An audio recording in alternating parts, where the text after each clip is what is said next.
Bonjour, je voulais vous partager les résultats d'une étude sur la diversification des enfants. Ils ont demandé à un groupe de parents de laisser les enfants manger avec les doigts à partir du moment où ils ont commencé à manger.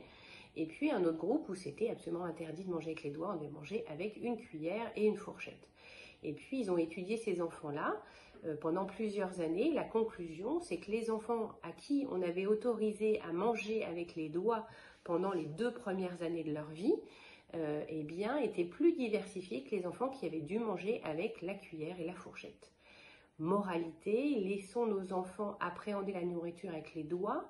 Ça favorise la diversification parce qu'ils connaissent mieux les aliments. Ils sont plus curieux, ils n'ont pas été gavés à ouvrir la bouche et puis se faire enfourner des cuillères par les parents.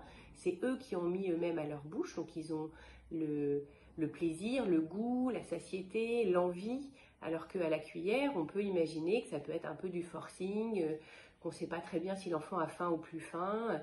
C'est pas si facile que ça à la cuillère. Donc au moins jusqu'à 3 ans, l'entrée à l'école et puis où il y aura la cantine, eh bien laissons nos enfants manger avec les doigts, leur expliquant qu'à la cantine, que dans la société, dans notre pays, on mange avec une cuillère et une fourchette et qu'avant 3 ans, c'est pas le moment de leur apprendre vraiment le côté social. Dans d'autres pays, ils mangent avec les doigts, ça pose pas de problème. Donc on apprend notre culture, bien sûr, mais laissons-les faire au moins jusqu'à 3 ans. Voilà, bon appétit!